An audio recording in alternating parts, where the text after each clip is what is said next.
All right, what's up, team? Just wanted to take a few minutes and go through the first week of training and explain some of this stuff to you, just in case there might be some things that you don't understand or haven't heard of before. So, day one, obviously, yesterday was our 5K tester.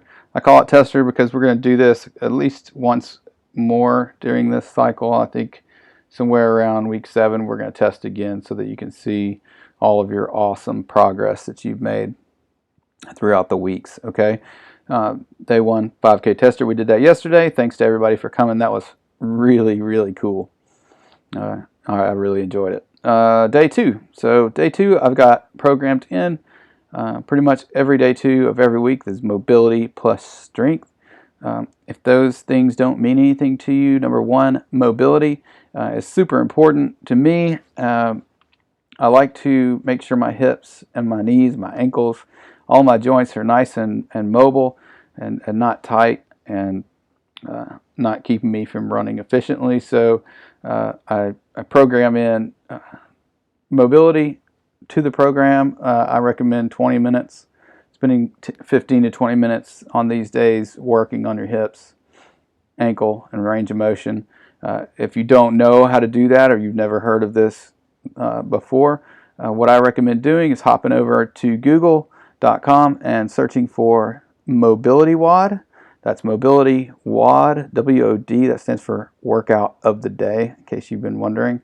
So what I did here on this page is I just search for mobility WOD space hips in the videos on Google, and you will see the wonderful Kelly Starrett, S-T-A-R-R-E-T-T. He'll have tons of videos. It's a great free show that he's put out on hundreds of videos showing you all kinds of different ways you can go about making your hips and all of your joints really more mobile.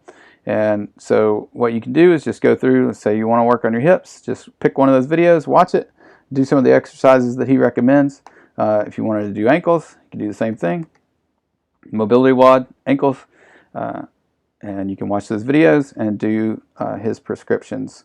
Okay, so that's the mobility piece of it. I want you to spend 20 minutes, 15, 20 minutes working specifically on hips. I highly recommend working on hips and ankles. Take care of those legs. Those are super important to us. Okay, mobility plus strength. So I'm assuming that you have some sort of strength program that you're doing outside of this running program.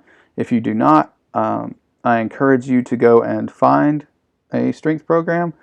Find one that includes squats, okay, with a real barbell, back squats, front squats, things like that. A good program to follow if you don't know about those kinds of things is Strong Lifts 5x5. I recommend just hopping on over. Again, you can see it on my screen, stronglifts.com/5x5. It's a great simple program that includes squatting, bench pressing, and deadlift. Ladies, you're not going to get big and bulky. It's going to make you a better runner. You're going to get faster.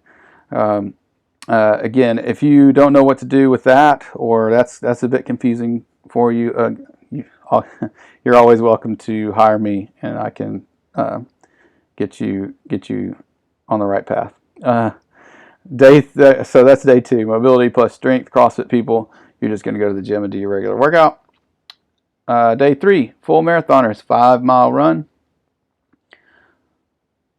Pretty straightforward. Half marathoners, 20-minute run for distance. That means you're going to start your clock, take off running, and run for 20 minutes, and stop and write down the distance that you ran. Okay, we always want to record our workouts so we can track and measure results. Okay, CrossFit people, you are going to be doing 4 sets of 400-meter run, starting every 3 minutes on the minute. Okay, so what that means is you're going to start your clock, run 400 meters.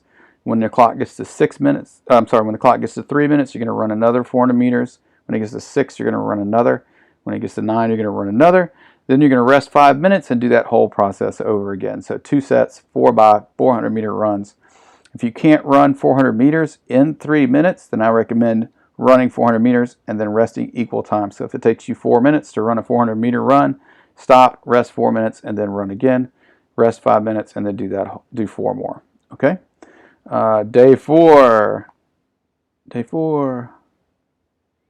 Day 4 for the full marathoners and the half marathoners, we're going to do 3 sets, 1 mile run, resting 5 minutes in between. So you'll start your watch, take off, run a mile, write down the time or keep the time in your watch, and then rest 5 minutes, then run another mile, and then do it one more time. CrossFit people, day 4, week 1, you're just going to the gym again.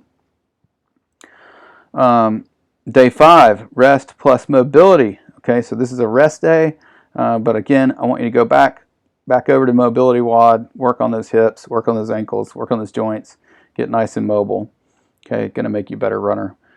Day 6, we have for the full marathoners 40 minutes for distance. So you're going to start your watch, take off, run for 40 minutes, write down how far you run. Okay.